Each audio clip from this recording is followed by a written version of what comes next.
Delta శిల్పి, ఆంధ్రదేశాన్ని అన్నపూర్ణగా మార్చిన జలశిల్పి, అభినవ భగీరథుడు, నదీమాతృక బ్రహ్మ, గోదావరి ప్రజల అన్నదాత, భారతదేశ నదీజలాలపై సాధికారిక విజ్ఞాన ఖని, ఇరిగేషన్ ఇంజనీర్, తెలుగువారికి ప్రాతఃస్మరణీయుడు, తెలుగు దేవర, కాటన్ దొర, sir Arthur cotton.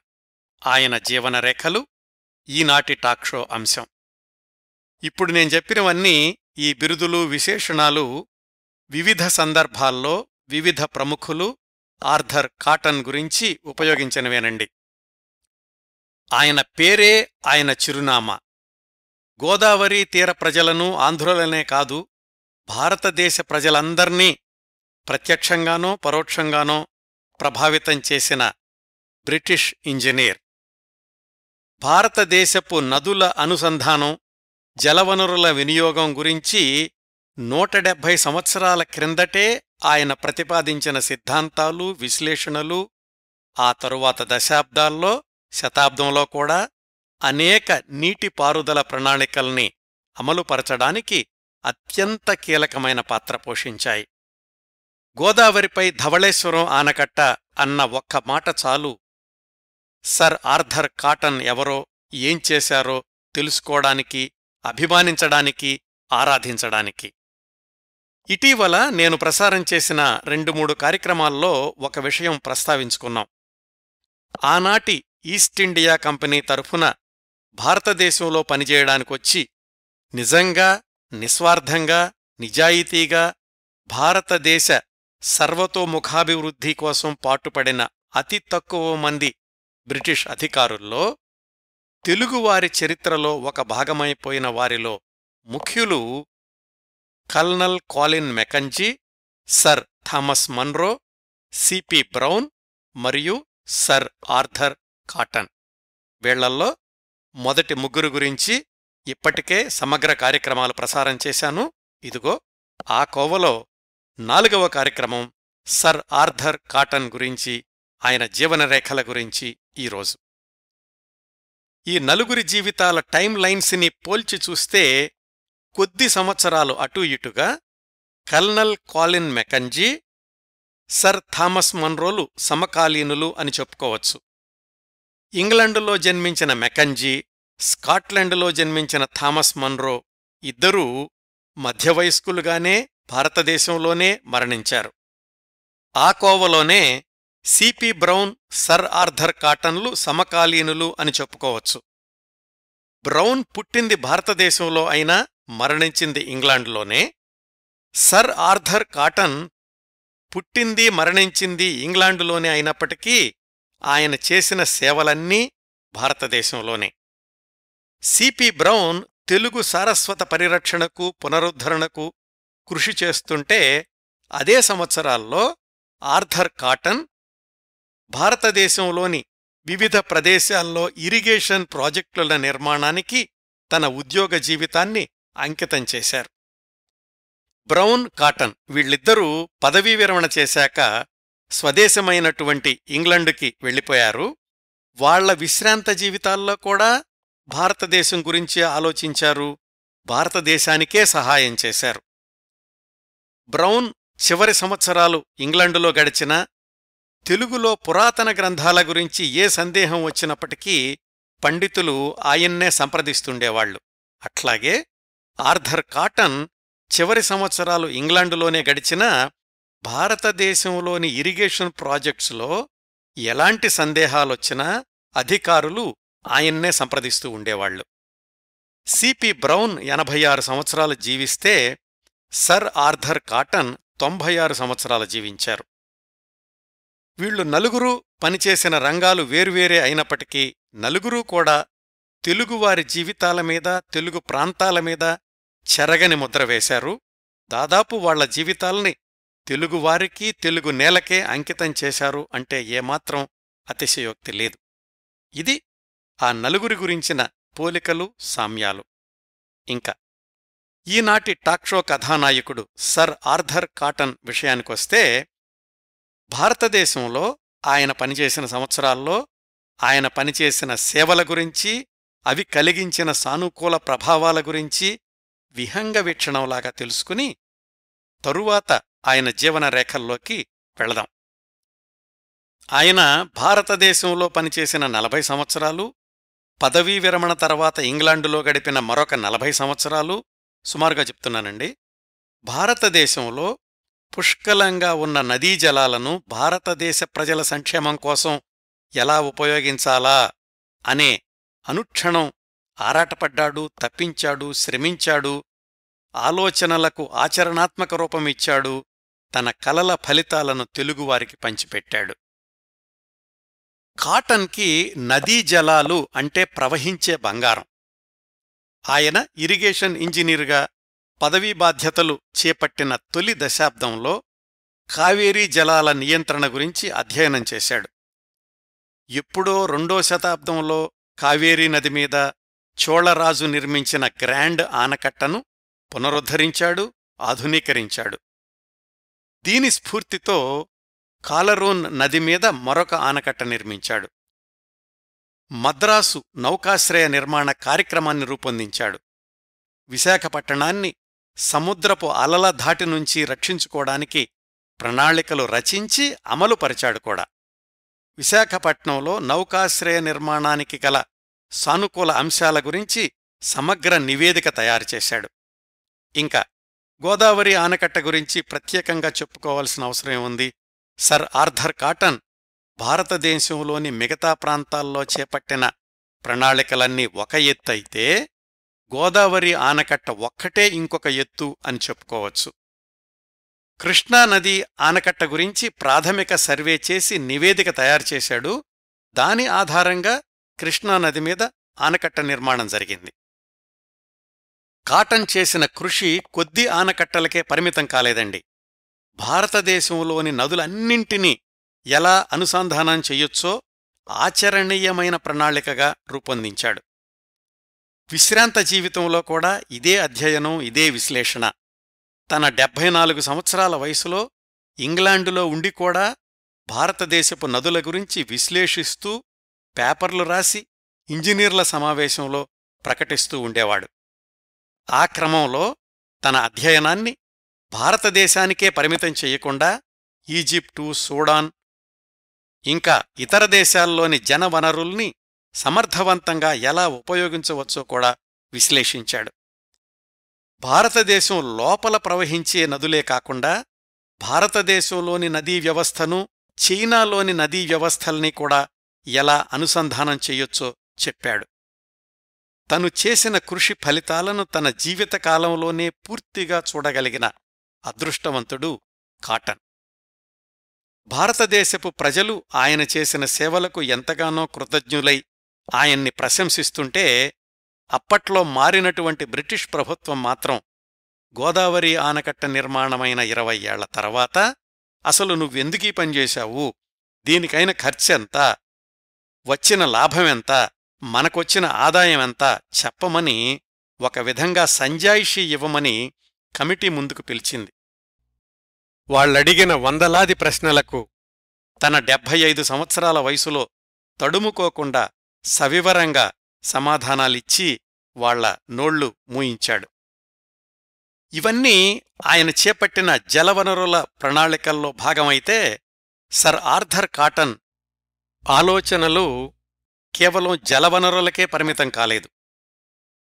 1930లో Mahatma Gandhi British ప్రభుత్వం విధించిన ఉప్పు పన్నుకి వ్యతిరేకంగా ఉద్యమించడానికి సుమారు 50 సంవత్సరాల క్రిందటే ఇండియాలో పేదలకు పెనుభారంగా పరిణమించిన ఉప్పు పన్ను విధించడం దారుణం అని బ్రిటిష్ ప్రభుత్వాన్ని తీవ్రంగా విమర్శించిన బ్రిటిష్ జాతీయుడయ్యాడు సర్ ఆర్థర్ కాటన్. జమీందారీ వ్యవస్థ వల్ల జరుగుతున్న అనర్థాలను విశ్లేషించి ప్రజాశ్రేయస్సు దృష్ట్యా దాన్ని రద్దు చెయ్యాలి అని సూచించాడు. ఆ తర్వాత 100 ఏళ్లకు గాని ఆ పని జరగలేదు, అది వేరే విషయం అనుకోండి. ఇండియాకు నల్లమందు పంపిణీ చేసి అనారోగ్య పద్ధతుల ద్వారా ఆదాయం పెంచుకోవడం మంచి పని కాదు అని బ్రిటిష్ ప్రభుత్వానికి సలహా ఇచ్చాడు. ఇట్లా సర్ ఆర్థర్ కాటన్ చేసిన కృషిని, ఆయన ఆలోచనా సరళిని గమనిస్తే భారతదేశ ప్రజల సంక్షేమం గురించి ఎంత నిజాయితీగా ఆలోచించేవాడో అర్థమవుతుంది. ఇవి కొన్ని బుల్లెట్ పాయింట్సేనండి. ఆర్థర్ కాటన్ చేపట్టిన కార్యక్రమాలు, సాధించిన ఫలితాల గురించి ఒక్కొక్క పంక్తి రాసినా 3-4 పేజీలవుతాయి. ఇవేవీ కూడా అంత తేలిగ్గా సాధ్యం కాలేదండి. ముందు ఇలాంటి ప్రణాళికలు అమలుపరచాలి అని ప్రభుత్వాన్ని ఒప్పించడమే పెద్ద సవాల్. ప్రభుత్వం ఆమోదముద్ర వేసినా మధ్య అధికారులు పెట్టే ఇబ్బందులు, కలుగజేసే అవాంతరాలు, ఇవన్నీ నాకెందుకులే, నా ఉద్యోగమేదో నేను చేసుకుంటే సరిపోదా అని ఆయన అనుకుని ఉంటే లక్షలాది మంది ప్రజల జీవితాల్లో ఈరోజు వెలుగుండేది కాదు. కొన్ని తరాలు దశాబ్దాలపాటు దారిద్ర్యంలోనే మగ్గిపోతూ ఉండేవి. అలా కాకుండా బాధ్యతతో, నిబద్ధతతో, నిజాయితీగా, నిరుత్సాహపడకుండా అకుంఠిత కార్యదీక్షతో ముందుకు సాగబట్టే ఈనాటిక్కూడా సర్ ఆర్థర్ కాటన్ తెలుగువారికి ఆరాధ్యనీయుడయ్యాడు. 1847-1852 సంవత్సరాల మధ్యలో జరిగిన గోదావరి మీద ఆనకట్ట నిర్మాణం వల్ల చోటు చేసుకున్న అభివృద్ధి గురించి చిన్న ఉదాహరణ చెప్తానండి. గోదావరి డెల్టా ప్రాంతంలో 1821లో ఉన్న జనాభా సుమారుగా 7,38,000 అయితే 1842కి ఆ జనాభా 5,61,000కి పడిపోయింది. అదేంటి, సంవత్సరాలు గడిచిన కొద్దీ సంతానాభివృద్ధితో జనాభా పెరగాలి కదా, మరి 20 ఏళ్లల్లో దాదాపు 25% జనాభా పడిపోవడం ఏమిటి అంటే, కరువులు, కాటకాలు, వరదలు. వీటికి కారణం ఉగ్రగోదావరి, నది పక్కనే ప్రవహిస్తున్నప్పటికీ పొలాలకు అందని సాగునీరు. అదే 1852లో గోదావరి ఆనకట్ట నిర్మాణం పూర్తయిన 40 సంవత్సరాల్లో పెరిగిన జనాభా 1891కి 20,78,000, అంటే సుమారుగా 15 లక్షలు పెరిగింది. ఇదంతా ఆనకట్ట వల్ల పరిసర ప్రాంతాలన్నీ సస్యశ్యామలమవడం, ప్రజల జీవన ప్రమాణాలు మెరుగుపడడం వల్ల. అలాగే 1840లలో 17 లక్షల రూపాయలున్న ల్యాండ్ రెవెన్యూ 1898కి 60 లక్షలయ్యింది. కేవలం జనాభా పెరగడం, ల్యాండ్ రెవెన్యూ పెరగడం ఇవి మాత్రమే కాదు, తద్వారా గోదావరి డెల్టాలోనూ పరిసర ప్రాంతాల్లో కూడా చోటు చేసుకున్న అభివృద్ధి, అదంతా మరొక ఫలితం. ఇన్నింటికీ కారణం ఒక్క మనిషి పట్టుదల, నిరంతర శ్రమ. ఇవన్నీ చేసేటప్పుడు వ్యక్తిగతంగా కూడా తీవ్రమైన అనారోగ్యంతో బాధపడుతూ ఉండేవాడు. అలా అనారోగ్యం బారిన పడినప్పుడల్లా దేశం వదిలి ఇంగ్లాండుకో మరోచోటకో వెళ్ళి 1-2 విశ్రాంతి తీసుకోవాల్సి వచ్చేది. ఇట్లా 4-5 సార్లు జరిగింది. గోదావరి ఆనకట్ట నిర్మాణం మధ్యలో కూడా ఒకసారి జరిగింది. అయినా కానీ వెనుతిరగకుండా ఆరోగ్యం కుదుటపడగానే మళ్లీ భారతదేశం రావడం, ఆ ప్రణాళికల్ని కొనసాగించడం, ఇవన్నీ కూడా సర్ ఆర్థర్ కాటన్ నిబద్ధతకు నిదర్శనాలు. అందుకే ఆయన్ను గోదావరీ తీర ప్రాంత ప్రజలు అన్నదాతగానే కాదు, ప్రాణదాతగా కూడా ఆరాధిస్తారు. ఈ సందర్భంలో ప్రచారంలో ఉన్న 1-2 కథనాలు చెప్తానండి. 1852 సంవత్సరం గోదావరి మీద ఆనకట్ట నిర్మాణం పూర్తయింది. పంట కాలవల్లోకి నీళ్లొదిలారు. ఆర్థర్ కాటన్కి కల్నల్గా పదోన్నతి లభించింది. మద్రాసు వెళ్లబోయే ముందు కాలువలన్నింటినీ ఒకసారి పరిశీలించి ప్రజల మనోభావాలు తెలుసుకుందామని గుర్రం మీద బయల్దేరాడు. పక్కనే సహాయకుడున్నాడు. గోదావరి గట్టుమీద వెళుతుంటే గోదావరి తీరంలో స్నానం చేస్తున్న వేద పండితుడు చదివిన శ్లోకం కాటన్ చెవిన పడింది. నిత్య గోదావరీ స్నాన పుణ్యదోయా మహామతిః స్మరామ్యాంగ్లదేశీయం కాటనుం తం భగీరథం. మరి అందులో కాటన్ అన్న మాట ఆయనకు అర్థమైందో ఏమో కాని గుర్రం దిగి ఆ పండితుణ్ణి పిలిచి ఆ శ్లోకం మళ్లీ చదవమన్నాడట. ఆయన చదివాక పక్కనున్న సహాయకుణ్ణి అర్థం అడిగి తెలుసుకున్నాడు.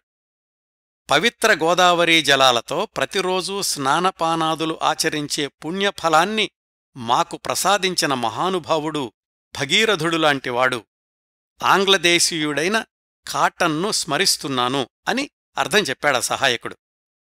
ఆ వేద పండితుడికి ఆయనే కాటన్ దొర అని తెలీదు. ఎందుకంటే ఆ రోజుల్లో అలా గుర్రాల మీద తెల్లదొరలు చాలామంది వెళ్తూ ఉండేవాళ్లు. ఆ శ్లోకానికి అర్థం తెలుసుకున్న కాటన్ వేద పండితుడితోటి అన్నాడు, ఏమండి, కాటన్ జీతం తీసుకుని పనిచేసిన ప్రభుత్వోద్యోగి, ఆయన చెయ్యాల్సిన పని చేశాడంతే, దానికే మీరాయన్ను ఇంతగా పొగడాలా అని. దానికి ఆ పండితుడు చెప్పిన సమాధానం, దొరగారు, ఎవరు చెయ్యాల్సిన పని వాళ్లు చిత్తశుద్ధితో సక్రమంగా నెరవేర్చడమే దైవలక్షణం. అలాంటి స్వధర్మాన్ని సక్రమంగా నిర్వర్తించేవాళ్లెవరైనా దైవస్వరూపులే. శతాబ్దాలుగా కరువు పట్టిపీడిస్తున్న మా ప్రాంతాల్ని గోదావరీ జలాలతో సస్యశ్యామలం చేస్తున్న కాటన్ దొర మా బ్రతుకుల్లో పాలు పోశారు. ఆయన మాకు ప్రత్యక్ష దైవం అని. అప్పుడు సహాయకుడు ఆ వేద పండితుడితో చెప్పాడు, అయ్యా, మీరు స్మరిస్తున్న కాటన్ దొర ఈయనే అని. ఆ పండితుడు ఆనందంతోటి కాటన్ పాదాలకు నమస్కరించాడనుకోండి. ఈ ఉదంతాన్ని ఇప్పటిక్కూడా గోదావరీ తీర ప్రాంత ప్రజలు తరచూ గుర్తుచేసుకుంటూ ఉంటారు. ఆ తరువాతి దశాబ్దాల్లో ధవళేశ్వరం ఆనకట్ట ఎడమగట్టు మీద సర్ ఆర్థర్ కాటన్ పాలరాతి విగ్రహాన్ని ఏర్పాటు చేశారు.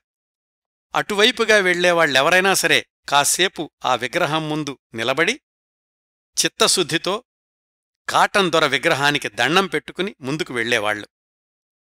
ఇది కాటన్ దొర భారతదేశాన్ని వదిలి వెళ్లిన 100 సంవత్సరాల తర్వాత కూడా.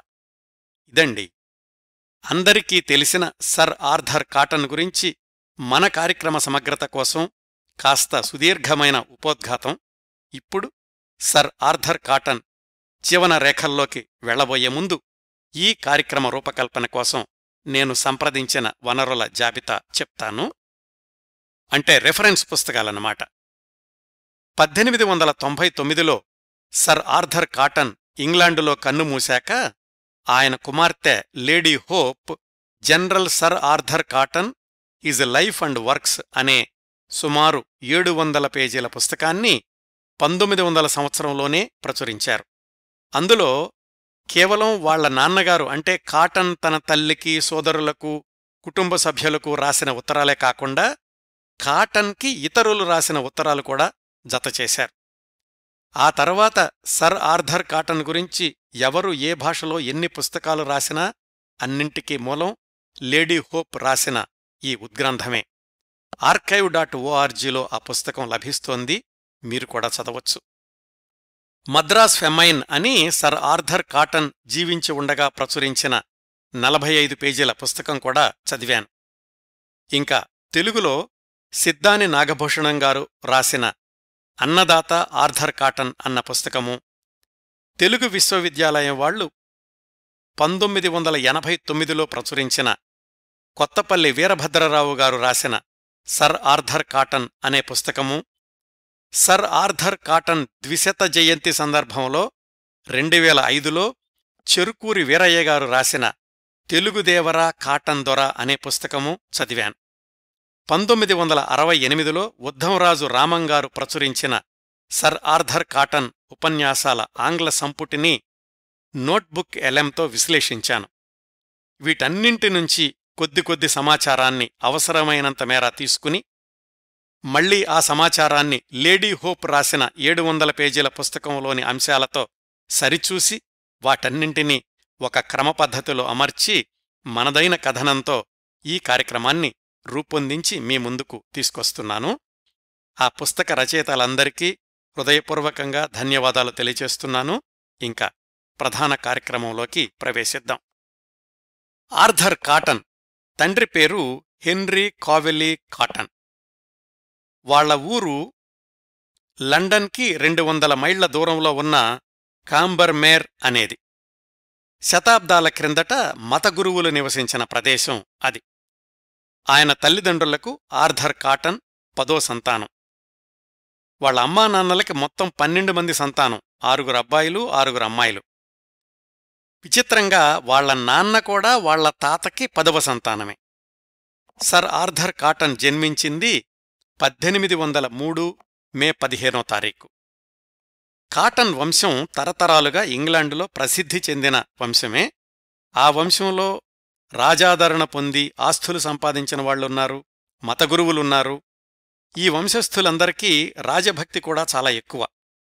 అలాంటి ఉన్నత కుటుంబంలో నుంచి వచ్చిన ఆర్థర్ కాటన్ బ్రిటిష్ ఇండియాలోని సామాన్య ప్రజల గురించి కృషి చేయడం విశేషం. నిజానికి ఆ కుటుంబంలో పేరు తెచ్చుకున్నది, విశేషమైన కృషి చేసింది కేవలం మనం మాట్లాడుకుంటున్న ఆర్థర్ కాటన్ ఒక్కడే కాదు. ఆయన సోదరుల్లో మిగతా వాళ్లు కూడా ఏదో రంగంలో ఖ్యాతి గడించిన వాళ్లే. ఉదాహరణకు 6 అన్నదమ్ముల్లో ఒక అన్నయ్య సిడ్నీ కాటన్ పెషావర్లో తలెత్తిన సిపాయీల తిరుగుబాటుని అణచేశాడు. ఇంకో అన్నయ్య ఆక్స్ఫర్డ్లో చదువుకుని ప్రతిష్టాత్మకమైన కాలేజీలో ఛాన్సలర్గా పనిచేశాడు. మరో అన్నయ్య బ్రిటిష్ ఇండియాలోనే ప్రభుత్వ ఉద్యోగిగా పనిచేశాడు. వీళ్లందరికంటే చెప్పుకోదగ్గ మరొక 2 సోదరులు అన్నయ్య హ్యూ, తమ్ముడు ఫ్రెడరిక్. వీళ్ళిద్దరూ ఆర్థర్ కాటన్తో కలిసి భారతదేశంలో ఆయన చేపట్టిన నీటిపారుదల ప్రాజెక్ట్స్లో పనిచేశారు. అన్నయ్య హ్యూ కర్నూల్ దగ్గర కట్టిన ఓ ఆనకట్టకు అధికారిగా ఉన్నాడు. తమ్ముడు ఫ్రెడరిక్ అయితే ఆర్థర్ కాటన్తో కలిసి తంజావూరు, గోదావరి ఆనకట్టల నిర్మాణంలో పాలుపంచుకున్నాడు. ఆ ప్రాజెక్టులు మధ్యలో ఉండగా ఆర్థర్ కాటన్ అనారోగ్యంతో 1-2 ఇంగ్లాండుకి వెళితే ఆ సమయంలో ఆనకట్టల నిర్మాణాలు ఆగకుండా అన్నయ్య అనుకున్నట్లే కొనసాగించి అనుకున్న సమయంలో నిర్మాణాలు పూర్తి చేయడానికి విశేషమైన కృషి చేసిన తమ్ముడు ఫ్రెడరిక్. ఈయనక్కూడా బ్రిటిష్ ప్రభుత్వం నుంచి ఆ తర్వాత ఎన్నో పురస్కారాలు అందాయి.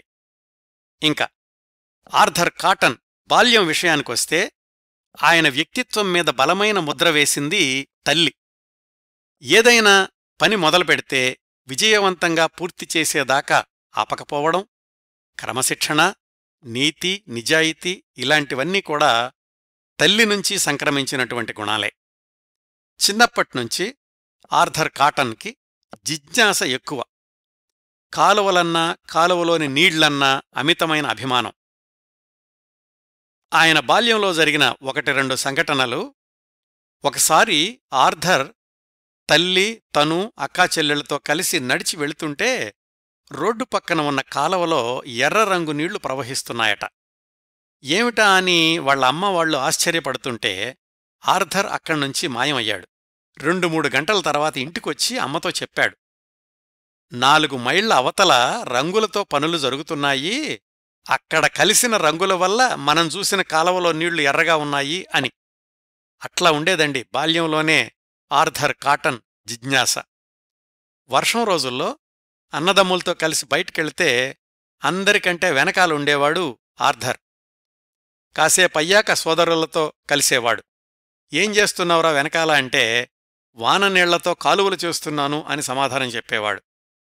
ఇంకా అందరూ భోజనాల బల్ల దగ్గర కూర్చున్నప్పుడు అమ్మ రొట్టె ఇస్తే దాన్ని వెంటనే తినేవాడు కాదు. ఆ రొట్టెని చిన్న చిన్న పాయలుగా చేసి దాంట్లో నుంచి సాస్ పోసి ప్రవహించేలాగా చేసేవాడు. బహుశా ఇలాంటివన్నీ భవిష్యత్తులో ఆయనకు నీటి కాలువల పట్ల ఆసక్తిని పెంచాయేమో. 15 సంవత్సరాల వయసులో మిలిటరీ కాలేజీలో ఇంజనీరింగ్ విభాగం నుంచి ఉత్తీర్ణుడయ్యాడు. ఇలాంటి మెరికల్ లాంటి యువకుల్ని ఈస్ట్ ఇండియా కంపెనీ పిలిచి ఉద్యోగాలిచ్చేది. ఆర్థర్ కాటన్కి వచ్చిన ర్యాంకును బట్టి ఇంకా వేరే ప్రవేశ పరీక్షలు ఏమీ లేకుండానే రాయల్ ఇంజనీర్స్ సంస్థలో ఉద్యోగం దొరికింది. దాంట్లో చేరాక కూడా త్వరగా ప్రమోషన్లు తెచ్చుకున్నాడు.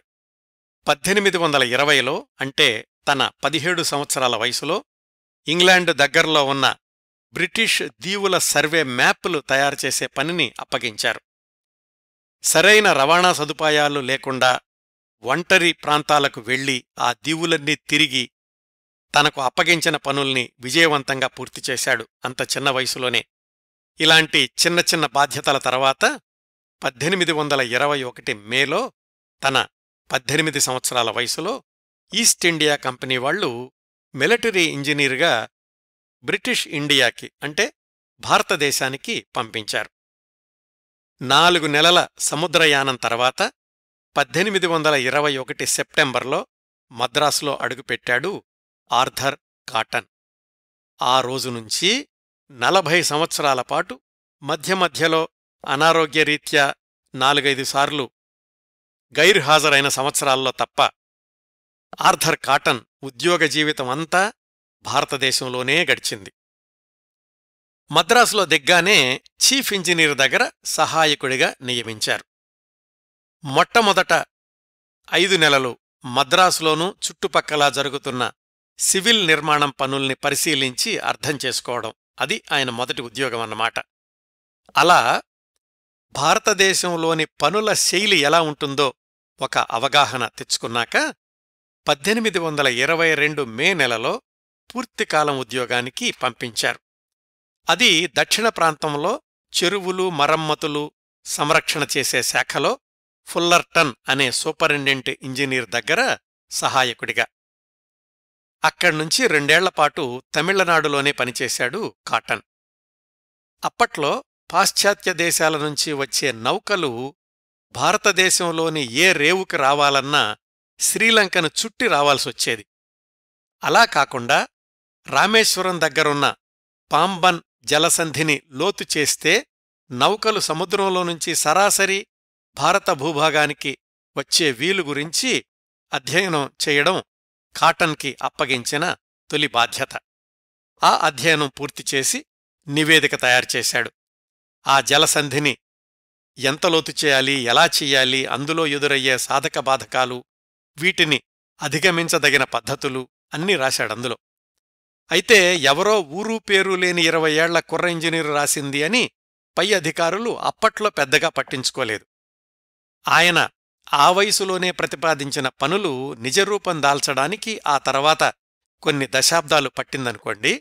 ఆ బాధ్యతలతో పాటు మధురై, తిరునల్వేలి, తంజావూరు మొదలైన జిల్లాల్లోని చెరువుల మరమ్మత్తు పనిని కాటన్కి అప్పగించారు. అక్కడ మొదటిసారిగా జలాశయాలతో పూర్తికాలం పనిచేసే అవకాశం వచ్చింది ఆర్థర్ కాటన్కి.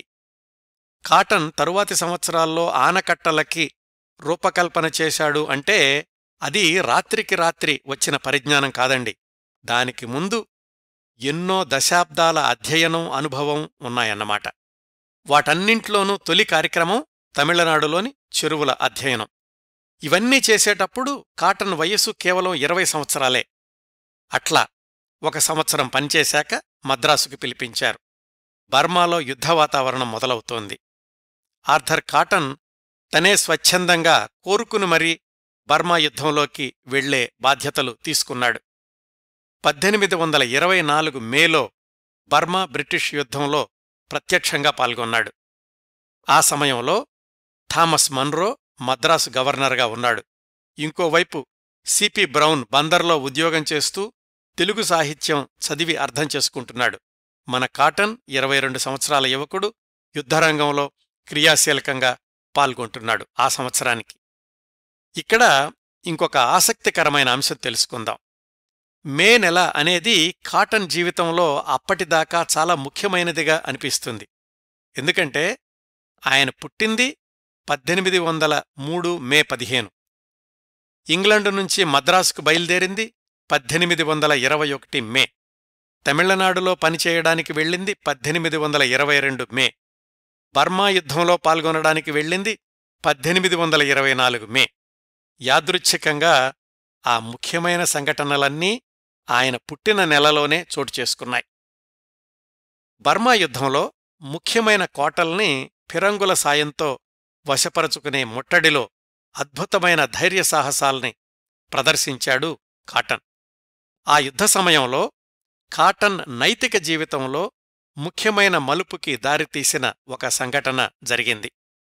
యుద్ధం జరుగుతున్న రోజుల్లో రాత్రిపూట ఒక్కొక్కసారి శిబిరాల్లో సైనికులు పేకాట ఆడుకుంటూ ఉండేవాళ్లు. కాటన్కి అంతగా ఇష్టం లేకపోయినా ఒకసారి పై అధికారి బలవంతం మీద పేకాట ఆడక తప్పలేదు. చిత్తుగా ఓడిపోయాడు. తన దగ్గరున్న డబ్బులతో పాటు వాళ్ల నాన్న పంపించిన 20 పౌండ్లు కూడా పోగొట్టుకున్నాడు. అది తీవ్రంగా బాధించింది కాటన్ని. తండ్రి కష్టపడి పంపించిన డబ్బుల్ని వృధాగా తగలేశాను అని పశ్చాత్తాపంతో జీవితంలో ఇంకెప్పుడూ జూదం ఆడకూడదు అని నిశ్చయించుకున్నాడు. మళ్లీ ఎప్పుడూ జీవితంలో పేకాట జోలికి వెళ్లలేదు. ఈ విషయం వాళ్లమ్మాయి చాలా స్పష్టంగా ఆ పుస్తకంలో రాసింది.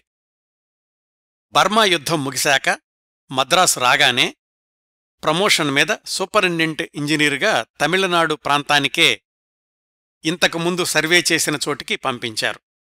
ఆ చెరువులు మరమ్మతులు చేయిస్తున్న రోజుల్లోనే 1827 చివర్లో తొలిసారిగా అనారోగ్యం బారిన పడ్డాడు. ఊపిరితిత్తుల్లో నెమ్ము చేరింది.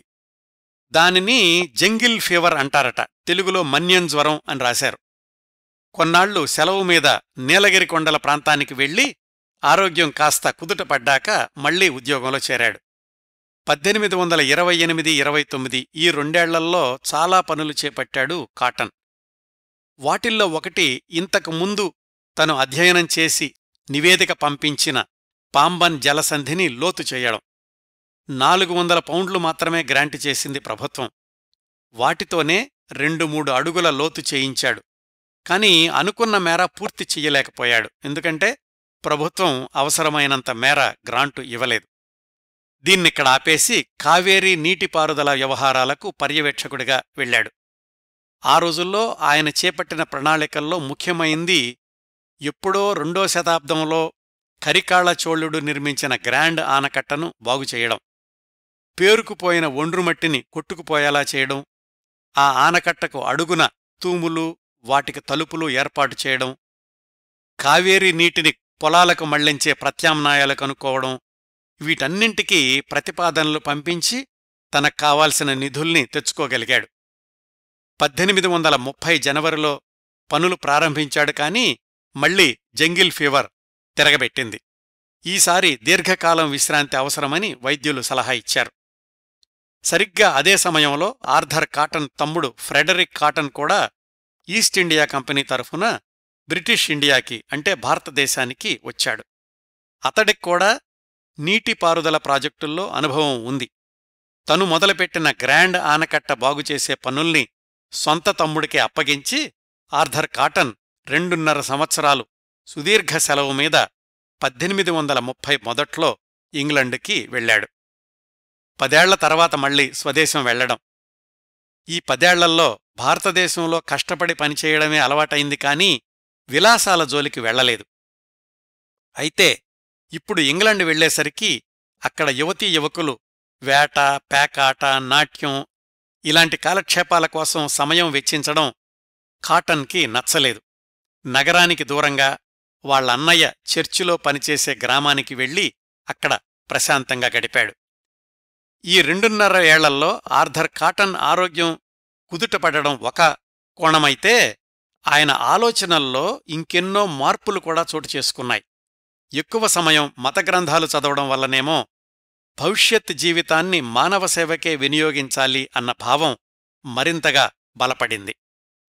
బహుశా ఇలాంటి మార్పులన్నీ ఆయనలోని అంకితభావాన్ని మరింతగా పటిష్టం చేసుంటాయి.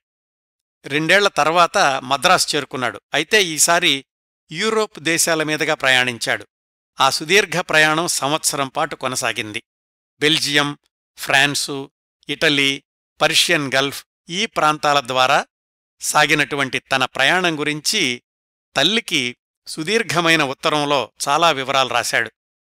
ఆ సంవత్సరం ప్రయాణం ఒక్కటే ఒక పెద్ద అద్భుత సాహస గాథలాగా ఉంటుందండి. 1832లో తిరిగొచ్చాక మళ్లీ తన ఉద్యోగంలో చేరాడు. మళ్ళా భారతదేశానికి రావాలి అనుకోవడం ఆర్థర్ కాటన్లోని అంకితభావానికి నిదర్శనమైతే 2 ఏళ్ల తర్వాత కూడా ఆయన ఉద్యోగాన్ని అలాగే ఉంచి ఆయనకే ఇవ్వడం ఈస్ట్ ఇండియా కంపెనీకి ఆయన మీదున్న నమ్మకానికి తార్కాణం. 1832 నుంచి 6 సంవత్సరాల పాటు కావేరీ నదీ జలాల ప్రాజెక్టుల మీదనే పనిచేశాడు. తాను లేని సమయంలో ఆ పనుల్ని పర్యవేక్షించిన తమ్ముడు ఫ్రెడరిక్ కాటన్ కూడా అన్నయ్యతో కలిసి పనిచేయడం కొనసాగించాడు. 1832 నుంచి 1838 దాకా గ్రాండ్ ఆనకట్ట పునర్నిర్మాణం, కాలరాన్ నది మీద ఆనకట్ట నిర్మాణం పూర్తి చేశాడు. ఈ పనులు చేసేటప్పుడే ఆనకట్టల నిర్మాణంలోని ఇబ్బందులు, మెరుగైన విధానాలు, నిర్మాణానికి అవసరమైన ముడిసరుకుల రవాణా, కార్మికుల స్థితిగతులు, వాళ్లని సమర్థవంతంగా ఉపయోగించుకునే విధానాలు ఇలాంటివన్నీ కూడా లోతుగా అర్థమయ్యాయి ఆర్థర్ కాటన్కి. ఈ ప్రత్యక్ష అనుభవమే ఆ తరువాత గోదావరి ఆనకట్ట నిర్మాణంలో ఉపయోగపడడమే కాకుండా అతి తక్కువ సమయంలో పూర్తి చేయడానికి సహాయపడింది. ఆర్థర్ కాటన్ సాధించిన కావేరీ నదీ జలాలపై ఆనకట్టల నిర్మాణం తర్వాత ఆయన పేరు సమర్థుడైన ఇరిగేషన్ ఇంజనీరుగా భారతదేశమంతా తెలిసింది. 1838లో మళ్లీ అనారోగ్యం తిరగబెట్టింది. అయిష్టంగానైనా సెలవు మీద వెళ్లక తప్పలేదు. అయితే ఆనాటి ప్రభుత్వ నిబంధనల ప్రకారం లోగడ ఒకసారి సెలవు మీద ఇంగ్లాండు వెళ్లాడు కాబట్టి మళ్లీ అక్కడికి వెళ్లడానికి వీల్లేదు. దక్షిణాఫ్రికా కాని ఆస్ట్రేలియా కాని వెళ్లొచ్చు. ఆస్ట్రేలియా పక్కనే ఉన్న టాస్మేనియా అనే ద్వీపానికి వెళ్లడానికి నిశ్చయించుకున్నాడు ఆర్థర్ కాటన్. ఆ ద్వీపానికి ముఖ్య పట్టణమైన హోబర్ట్ చేరుకున్నాడు 1838లో. అక్కడ హోటల్లో తాత్కాలిక నివాసం. ఖాళీగా ఉండడం నచ్చదు కాబట్టి నీళ్లు తోడే ఇంజన్ తోటి ప్రయోగాలు ప్రారంభించాడు. హోటల్ పక్కనే ఉన్న ఖాళీ స్థలాన్ని ప్రయోగశాల చేసుకున్నాడు. ఇంజన్ నడవడానికి అవసరమయ్యే ఆవిరిని ఉత్పత్తి చేసే బాయిలర్ను కూడా తనే తయారు చేసుకున్నాడు. ఒకరోజు ఆ బాయిలర్ పేలడంతోటి కాళ్లకి దెబ్బలు తగిలి ఆసుపత్రిలో చేరాల్సొచ్చింది. హోటల్ వాళ్లు ఖాళీ చెయ్యమన్నారు. పట్టణానికి దూరంగా డెర్వెంట్ నది ఒడ్డున ఒక మిత్రుడు ఉంటున్నాడని తెలుసుకుని అతనింటికి మారాడు. ఆ వాతావరణంలో ఆరోగ్యం కాస్త మెరుగుపడింది. నది ఒడ్డున ఉండడం వల్ల నీటిపారుదల విషయమై అనేక అంశాలు ప్రత్యక్షంగా తెలిశాయి. ముఖ్యంగా నదీ జలాలను రవాణా సౌకర్యాలకు ఎంత సమర్థవంతంగా వినియోగించవచ్చో ప్రత్యక్షంగా గమనించాడు. వచ్చింది విశ్రాంతి కోసమే అయినా ఇలాంటి విజ్ఞానదాయకమైన విషయాలు కూడా అధ్యయనం చేశాడు. అక్కడున్న సమయంలోనే 1840 ప్రాంతంలో ఎలిజబెత్ అనే అమ్మాయితోటి పరిచయం ఏర్పడింది. ఎలిజబెత్ తండ్రి కాటన్ మిత్రుడికి మిత్రుడు. వాళ్ల పరిచయం ప్రేమగా మారింది. మిత్రుడి ద్వారా రాయబారం పంపించాడు ఆర్థర్ కాటన్. అప్పటికీ ఆయనకున్న అనారోగ్య కారణాల రీత్యా అసలు ఎన్నేళ్లు జీవిస్తాడో కూడా అనుమానం అన్నారు వైద్యులు. అందుకని ఎలిజబెత్నిచ్చి పెళ్లి చేయడానికి ఆమె తల్లిదండ్రులు అంగీకరించలేదు. కాటన్ ఎలిజబెత్ల మధ్య ప్రేమ మాత్రం చెక్కు చెదరలేదు. సెలవులైపోయాక మద్రాసుకెళ్లి కొన్ని నెలలయ్యాక మళ్లీ టాస్మానియాకొచ్చాడు కాటన్. ఈసారి ఎలాగో ఆమె తల్లిదండ్రుల్ని ఒప్పించి 1841 అక్టోబర్ 29న ఎలిజబెత్ని టాస్మానియా ద్వీపంలోనే పెళ్లి చేసుకున్నాడు. అతడి వయసు అప్పటికి 38 సంవత్సరాలు. ఈస్టిండియా కంపెనీలో మంచి పేరు తెచ్చుకున్నాడు. ఎన్నిసార్లు అనారోగ్యం తిరగబెట్టినా, ఎన్నిసార్లు సంవత్సరాల తరబడి విశ్రాంతి అవసరమైనా ఈస్టిండియా కంపెనీ వాళ్లు ఆర్థర్ కాటన్ ఉద్యోగాన్ని అలాగే ఉంచారు. ఆయన సామర్థ్యం, విలువ వాళ్లకి బాగా అర్థమయ్యింది కాబట్టి ఎప్పుడు సెలవు మీద వెళ్లినా తిరిగి రాగానే వెంటనే తన ఉద్యోగంలో చేరిపోయేవాడు. 1841 అక్టోబర్లో పెళ్లయ్యాక అక్కడ ఏడాదిన్నర ఉండాల్సొచ్చింది ఆరోగ్యం కుదుటపడడానికి. అక్కడే ఆ దంపతులకు ఒక పాప పుట్టింది. ఆ పాపే వాళ్ల నాన్న గురించి పుస్తకం రాసిన లేడీ హోప్. 1843లో భారతదేశానికి తిరిగొచ్చాడు భార్య 2 నెలల పసిపాపతో. మద్రాసు చేరుకోగానే విశాఖపట్నం డివిజన్కి పంపించారు పై అధికారులు, కాస్త తక్కువ శ్రమ ఉండే పనులు చూడమని. భార్య కూతురుతోటి 2 ఏళ్లపాటు విశాఖపట్నంలో నివసించాడు కాటన్. ఆ సమయంలోనే అక్కడ ఒక చర్చిని నిర్మించాడు. సముద్రపు కోతకు గురికాకుండా బీచ్ రక్షణ కోసమని తీరం పొడవున సముద్రంలో పెద్ద పెద్ద బండలు వేయించాడు.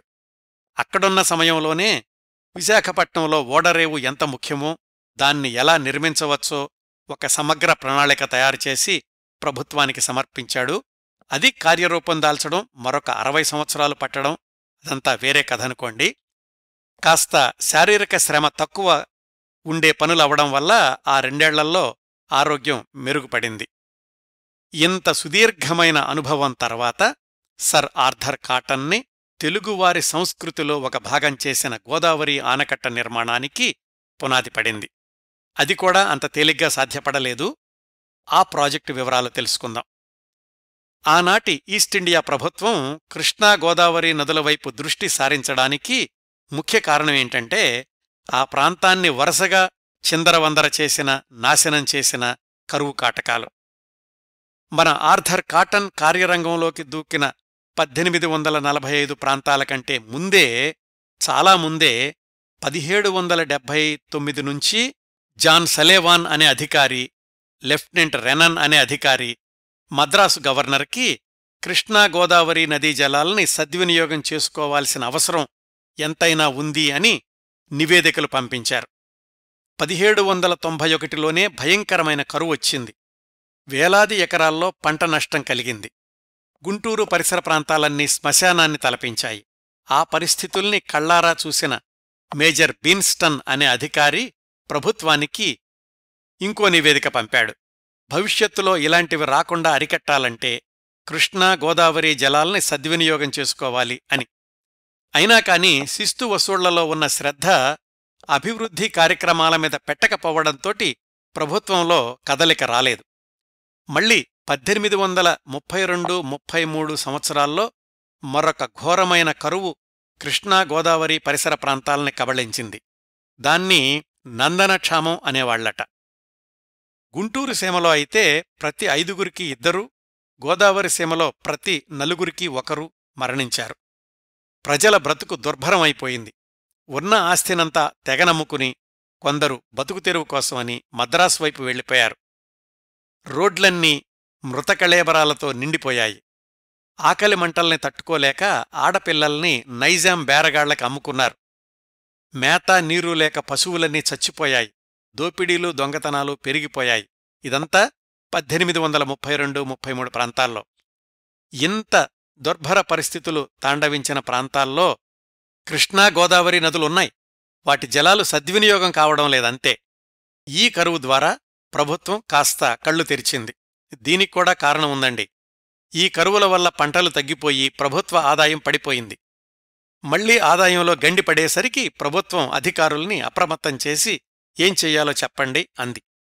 1839లో మళ్లీ కాకినాడ తీరంలో భయంకరమైన తుఫానొచ్చి మరింత భారీ నష్టం కలిగింది.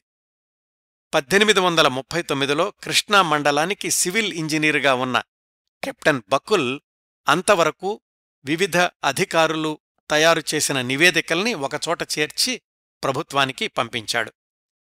ప్రభుత్వంలో కదలిక వచ్చింది కాని ఇంకా కార్యరూపం దాల్చలేదు. 1844లో సర్ హెన్రీ మాంట్గోమరీ అనే అధికారిని గోదావరి మండల పరిస్థితుల్ని పరిశీలించి నివేదిక ఇవ్వమని ప్రభుత్వం పంపించింది. దాంట్లో ఆయన ఆ ప్రాంతాల దుస్థితిని మరింతగా కళ్లకు కట్టినట్లు ప్రభుత్వానికి తెలియచేస్తూ, తంజావూరు ప్రాంతంలో తను కలెక్టర్గా ఉన్నప్పుడు ఆర్థర్ కాటన్ కట్టిన ఆనకట్టల వల్ల ఎంత ఉపయోగమైందో కూడా ఉదహరించాడు. ఆర్థర్ కాటన్ సలహాలు కూడా తీసుకోండి అని సిఫారసు చేశాడు. అప్పటికి ఆర్థర్ కాటన్ విశాఖపట్నంలో ఉన్నాడు కదా. 1844 ప్రాంతాల్లో మాంట్గోమరీ పంపిన నివేదికను పరిశీలించిన అధికారులు కాటన్ని రాజమండ్రి జిల్లాకు, అప్పట్లో పేరదేనండి, వెళ్లి క్షేత్రస్థాయి పరిశీలన చేసి ఆచరణయోగ్యమైన ప్రణాళిక రూపొందించండి అని చెప్పారు. ఆర్థర్ కాటన్ కుటుంబంతో సహా మకాం రాజమండ్రికి మార్చాడు. వివిధ ప్రాంతాల్లో నదీ ప్రవాహాన్ని పరిశీలించి లెక్కలు తయారు చేయడానికి 6 ఆఫీసర్లు, 8 మంది పనివాళ్లు కావాలని ప్రభుత్వాన్ని అడిగాడు కాటన్. గవర్నమెంటు 1 ఆఫీసర్ని, 2 పనివాళ్లని ఇచ్చింది. వాళ్లతోటే ఆంధ్రదేశంలో గోదావరి నది ప్రవహించే ప్రదేశాలన్నీ తిరుగుతూ సర్వే చేసి నది వెడల్పుని, ప్రవాహ వేగాన్ని లెక్కలేసి ఏ ప్రాంతంలో ఆనకట్ట నిర్మిస్తే అనువుగా ఉంటుందో 1844 చివర్లో నివేదిక పంపించాడు కాటన్. మళ్లీ సంవత్సరంలోపే 1845 ఏప్రిల్లో నదీ ప్రవాహం తక్కువగా ఉన్న రోజుల్లో మళ్లీ సర్వే చేసి లెక్కలేసి 2వ నివేదిక పంపించాడు. గోదావరి డెల్టా అభివృద్ధికి పనులు వెంటనే ప్రారంభించాలని సిఫార్సు చేశాడు. ఎవరికైనా ఏమైనా ప్రశ్నలుంటే ఇప్పుడే చెప్పండి, సమాధానాలిస్తాను, పనులు మాత్రం ఆలస్యం చెయ్యొద్దు అని కూడా రాశాడు. కాటన్ పంపించిన నివేదికని ప్రభుత్వ అధికారులు రాజమండ్రి కలెక్టర్ పెంథర్కాస్ట్కి పంపించారు. ఆయన ఆ నివేదికలో రాసినవన్నీ వాస్తవాలేనని, అందులోని లెక్కలు కూడా సరైనవేనని, ఈ ప్రాజెక్టు నిర్మాణం జరిగితే ఆ ప్రాంతాల్లో పంటలన్నీ దిగుబడి పెరిగి ప్రభుత్వానికి ఆదాయమూ పెరుగుతుందని నిర్ధారించాడు. అక్కడ్నుంచి ఈ నివేదిక ప్రభుత్వంలో వివిధ విభాగాల అనుమతి లభించి తుది అనుమతి వచ్చేసరికి 1846 డిసెంబర్ అయ్యింది.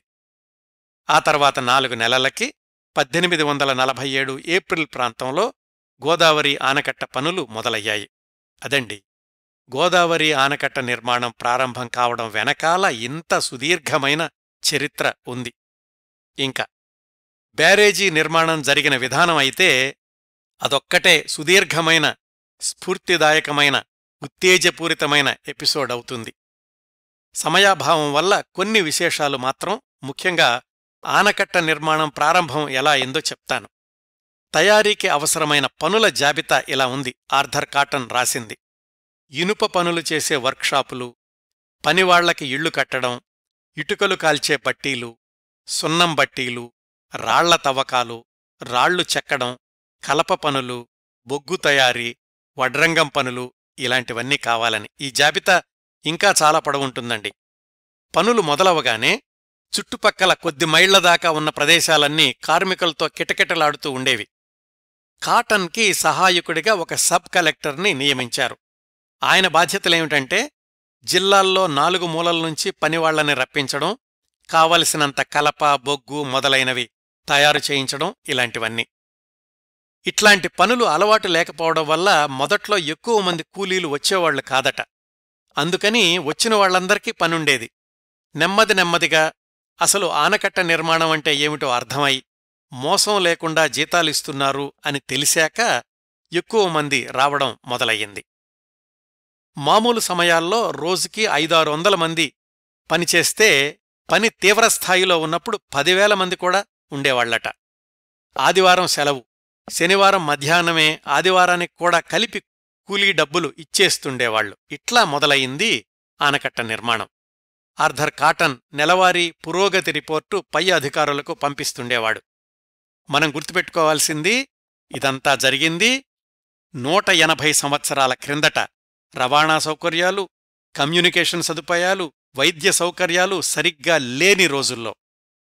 విశ్రాంతి లేకుండా రాత్రి పగలు పనిచేయడంతో ఆర్థర్ కాటన్ ఆరోగ్యం మళ్లీ దెబ్బతింది. 1 సంవత్సరం తర్వాత 1848 జూన్లో సెలవు మీద వెళ్లక తప్పలేదు. భార్యతో కలిసి ఆస్ట్రేలియా వెళ్లాడు. ఈ సెలవు 2.5 సంవత్సరాలు 1850 దాకా కొనసాగింది. ఆయన లేని సమయంలో కూడా గోదావరి ఆనకట్ట నిర్మాణం పనులు ఏమాత్రం కుంటుపడలేదు. అంత పటిష్టమైన ప్రణాళికను ముందే రూపొందించాడు ఆర్థర్ కాటన్. మొదట్నుంచి కాటన్కి కుడిభుజంగా ఉన్న ఇంజనీర్ ఓఆర్ఆర్ అనే అతను కాటన్ లేని 2.5 ఏళ్లు ఆనకట్ట నిర్మాణాన్ని అదే వేగంతోటి కొనసాగించాడు. ఈ అనే ఇంజనీరే తర్వాత 3 ఏళ్లకి బెజవాడ దగ్గర ఆనకట్ట నిర్మాణాన్ని ప్రారంభించాడు. 1850 సెప్టెంబర్లో వెనక్కి వచ్చిన ఆర్థర్ కాటన్ మళ్లీ పూర్తిస్థాయిలో ఆనకట్ట నిర్మాణం పనుల్లోకి దిగిపోయాడు. మధ్య మధ్యలో వరదలు, కట్టిన గట్లు కొట్టుకుపోవడం, గోడలు కూలిపోవడం, రాతి చప్టాలు కుంగిపోవడం, మళ్లీ వాటిని పునర్నిర్మించడం, ఇలాంటి సవాళ్లన్నింటినీ ఎదుర్కొంటూ 1852 మార్చి చివరకు నిర్మాణం పూర్తయ్యింది అని 1852 ఏప్రిల్ 12న ఆర్థర్ కాటన్ ప్రభుత్వానికి తెలియచేశాడు. ఆ నివేదికలో తనకు సహాయం చేసిన, ఆనకట్ట నిర్మాణంలో చురుగ్గా పాల్గొన్న స్థానికులు అనేక మందికి కృతజ్ఞతలు తెలియచేస్తూ వాళ్ల పేర్లన్నీ జాబితాగా చేర్చాడు. వాళ్లల్లో ముఖ్యుడు వీణం వీరన్న. ఆనకట్ట నిర్మాణంలో ఓవర్సీర్గా చేరి వేలాది మంది కార్మికుల్ని సంఘటితంగా పనిచేయించాడని, ఆయనకు తగిన గుర్తింపు ఇవ్వాలని ప్రభుత్వానికి సిఫార్సు చేశాడు కాటన్. ఆ వీరన్నగారికి ప్రభుత్వం ఇంజనీర్ పదవినిచ్చి రావు బహదూర్ బిరుదు కూడా ఇచ్చారు. ఈ విధంగా ఆనకట్ట నిర్మాణాన్ని ఏదో ప్రభుత్వం ఇచ్చిన బాధ్యతలాగా కాకుండా సొంత పని అనేటటువంటి అంకితభావాన్ని ప్రదర్శించడం, స్థానికులతో మమేకమవ్వడం, వీటన్నింటి వల్ల ఆర్థర్ కాటన్ ఆ తీర ప్రాంత ప్రజలకు నిత్యస్మరణీయుడయ్యాడు. ఆనకట్ట నిర్మాణం విజయవంతంగా పూర్తయ్యాక మళ్లీ తన మకాం మద్రాసుకు మార్చాడు ఆర్థర్ కాటన్. అంతటితో తన పనైపోయిందని చేతులు దులుపుకోకుండా ఆ తర్వాత భారతదేశంలో ఉన్న 10 ఏళ్లు ధవళేశ్వరం ఆనకట్టకు ఎప్పుడు ఏ రిపేరు అవసరమైనా మద్రాసు నుంచి స్వయంగా రాజమండ్రికొచ్చి రిపేరు పనుల్ని దగ్గరుండి పర్యవేక్షించేవాడు. గన్నవరం ఆక్వెడిక్ట్ నిర్మాణంలోనూ కృష్ణానది మీద ఆనకట్ట నిర్మాణంలో కూడా ఆర్థర్ కాటన్ ఇచ్చిన సలహాలు, మార్గదర్శక సూత్రాలు చాలా కీలకమైన పాత్ర పోషించాయి. వీటి నిర్మాణంలో ప్రత్యక్షంగా పాల్గొనకపోయినా అవి విజయవంతంగా పూర్తవడంలో ఆర్థర్ కాటన్ పరోక్ష పాత్ర ఎంతైనా ఉంది. వీటన్నింటినీ గుర్తించిన ప్రభుత్వం ఆర్థర్ కాటన్కి కమాండెంట్ ఆఫ్ ఇంజనీర్స్ పదవిని ఇచ్చి గౌరవించింది. 1853లో కుటుంబంతో సహా ఇంగ్లాండుకి వెళ్లాడు. మార్గమధ్యంలో ఉండగానే కుటుంబ సభ్యులందరికీ తీవ్రమైన అనారోగ్యం చేసింది. అందుకని వాళ్లందర్నీ కూడా ఇంగ్లాండులోనే ఉంచేసి తానొక్కడే వెనక్కొచ్చేశాడు 1853లో. ఆ తర్వాత 7-8 ఏళ్లు భారతదేశమంతా పర్యటించి ఎక్కడెక్కడ జలవనరుల్ని ఎలా ఉపయోగించుకోవచ్చో నివేదికలు తయారుచేశాడు. సర్ ఆర్థర్ కాటన్ ఇంజనీరింగ్ కార్యకలాపాలకు చిన్న పాజ్ ఇచ్చి ఆయన కుటుంబ వివరాలు తెలుసుకుందాం. ఆస్ట్రేలియాలో వివాహం చేసుకున్న మరుసటి సంవత్సరమే ఒక కుమార్తె పుట్టిందని, ఆమె తండ్రి గురించి పుస్తకం రాసిన లేడీ హోప్ అని తెలుసుకున్నాం కదా. రాజమండ్రిలో గోదావరి గట్టున కాపురం ఉంటున్న రోజుల్లో రెండో పాప జన్మించింది. దురదృష్టవశాత్తు ఈ రెండో కుమార్తె సంవత్సరం లోపే చనిపోయింది. ఆమెను గోదావరి ఒడ్డునే ఖననం చేశారట. 1846 జులై 13న ఆ పాప చనిపోయినట్లు రికార్డుల్లో నమోదయ్యింది. ఆనకట్ట నిర్మాణం జరిగినన్ని సంవత్సరాలు అక్కడే ఇల్లు కట్టుకునున్నారు. గోదావరి పొంగి ఇళ్లల్లోకి నీళ్లొచ్చి వస్తువులన్నీ పాడైపోయిన సందర్భాలు కూడా చాలా ఉన్నాయి. కాటన్ మిగతా ఇంగ్లీషు దొరలు తీసుకున్నట్లుగా ఆరోగ్యం గురించి అంత శ్రద్ధ తీసుకునేవాడు కాదు. పల్లెటూళ్లల్లో తిరిగేటప్పుడు అక్కడే రోడ్డు పక్కన దొరికే అరటిపళ్ళు, పాలు కొనుక్కుని ఆహారంగా తీసుకుంటుండేవాడు. ఎండలకి భయపడేవాడు కాదు. ఎవరైనా అడిగితే మీరు తిరగడం లేదా, మీలాగే నేను అనేవాడట. 40 సంవత్సరాల సుదీర్ఘ ఉద్యోగ జీవితం తర్వాత 1860లో భారతదేశాన్నొదిలి ఇంగ్లాండుకి వెళ్లిపోయాడు సర్ ఆర్థర్ కాటన్. అంతకుముందు కొద్ది సంవత్సరాల నుంచే ఆయన భార్య, కూతురు అక్కడే ఉంటున్నారు కదా. 1862లో ఒకసారి, 63లో ఇంకొకసారి మళ్లీ ఇండియాకొచ్చి ప్రభుత్వం అడిగిన సర్వేలు చేసిపెట్టాడు. ఇంగ్లాండులో విశ్రాంత జీవితం గడుపుతున్నప్పుడు కూడా భారతదేశంలో తన ఆధ్వర్యంలో నిర్మాణమైన ఆనకట్టల గురించి, ఇంకా నిర్మాణం కావలసిన ప్రాజెక్టుల గురించి నివేదికలు తయారుచేసి యూనివర్సిటీల్లో ప్రసంగాలిచ్చాడు. ఆ ప్రసంగాలన్నీ ఇప్పటికూడా లభ్యమవుతుండడం విశేషం. వాటిని చదువుతుంటే ఆర్థర్ కాటన్ దూరదృష్టి స్పష్టంగా అర్థమవుతుంది. ఇన్ని ప్రజోపయోగకరమైన పనులు చేసి పురస్కారాలు పొందిన ఆర్థర్ కాటన్ గురించి కూడా విచారణా సంఘాన్ని నియమించడం ఆశ్చర్యకరం. ఈస్టిండియా కంపెనీ నుంచి బ్రిటిష్ ప్రభుత్వం భారతదేశాన్ని స్వాధీనం చేసుకుని తనే స్వయంగా పరిపాలన సాగించడం మొదలుపెట్టిన కొత్తలో 1872లో ఒకసారి, 1878లో ఇంకోసారి ఆర్థర్ కాటన్ని విచారణా సంఘం వాళ్లు పిలిపించి ప్రశ్నలు సంధించారు, సంజాయిషీ అడిగారు. 1878లో పిలిచినప్పుడైతే అసలు ఆనకట్టలు ఎందుకు కట్టారు, ఎంత ఖర్చు చేశారు, ఎంత ఆదాయం వచ్చింది, భవిష్యత్తులో ఎలాంటి ఉపయోగం ఉంటుంది, ఇలాంటి ప్రశ్నలన్నీ అర్థం చేసుకోవాలి అనే కోణంలో కాకుండా ఎక్కడ ఏ పొరపాటు దొరుకుతుందో పట్టుకుందాము అనే కోణంలో ఆర్థర్ కాటన్ని విచారించారు. తాను చేసినవన్నీ నిజాయితీగల ప్రణాళికలు, అంతా బహిరంగమే కాబట్టి ఆ కమిటీ అడిగిన ప్రశ్నలన్నింటికీ సవివరంగా సమాధానాలిచ్చారు ఆర్థర్ కాటన్. వీటి వివరాలన్నీ లేడీ హోప్ అంటే వాళ్ళ అమ్మాయి రాసిన పుస్తకంలో ఉన్నాయండి. విశ్రాంత జీవితంలో 4-5 నగరాలు మారి చివరికి డార్కింగ్ నగరంలో స్థిరపడ్డాడు. విచిత్రమేమిటంటే ఉద్యోగం చేసినన్నాళ్లు ఎంత సేవ చేస్తున్నాను అని ఆలోచించాడే తప్ప సంపాదన గురించి, పొదుపు చేసుకోవడం గురించి ఆలోచించలేదు.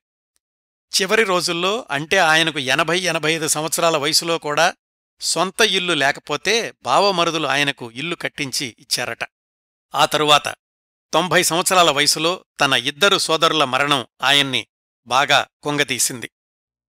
దానికి తోడు సర్ ఆర్థర్ కాటన్ సొంత కొడుకు ఆల్ఫ్రెడ్ అకాల మరణం కూడా ఆయన్ను మరింతగా కుంగదీసింది.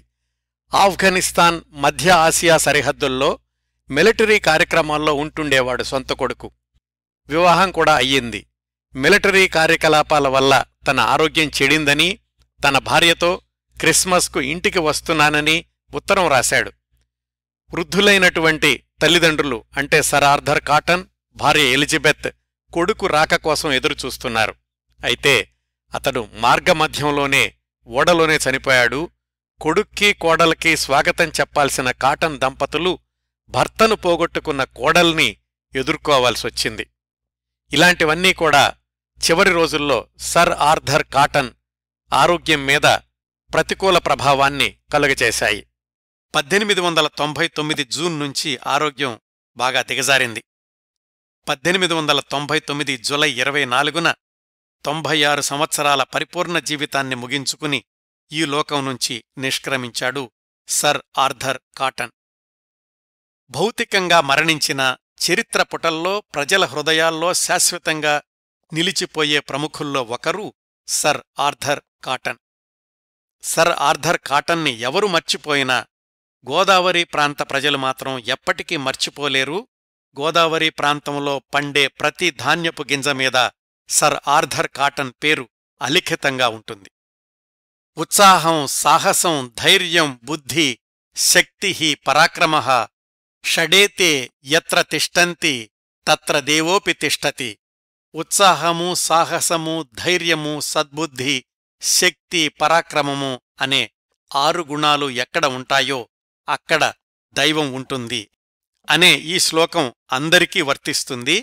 సర్ ఆర్థర్ కాటన్కి ఈ 6 గుణాలతో పాటు నిస్వార్థత, నిజాయితీ, నిబద్ధత, సేవాధర్మం ఇవన్నీ తోడున్నాయి కాబట్టే అన్ని ప్రజోపయోగకరమైన ప్రణాళికలకు సజీవరూపం ఇవ్వగలిగాడు. ఇవండి సర్ ఆర్థర్ కాటన్ గురించి మనకున్న సమయంలో నేను సేకరించి మీకు అందించగలిగినన్ని విశేషాలు. ఈ కార్యక్రమాన్ని ఇంతటితో ముగిస్తున్నాను. ఈ కార్యక్రమాలను ఆదరించి అభిమానిస్తున్న శ్రోతలందరకు హృదయపూర్వకంగా ధన్యవాదాలు తెలియచేస్తున్నాను. మళ్లీ వారం మరొక మంచి కార్యక్రమంతో కలుసుకుందాం. అంతవరకు నవ్వుతూ ఉండండి. మీ నవ్వులు 10 మందికి పంచండి. ప్రస్తుతానికి మీ వద్ద సెలవు తీసుకుంటోంది సదా మీ ఆదరాభిమానాలను కోరుకునే మీ కిరణ్ ప్రభ.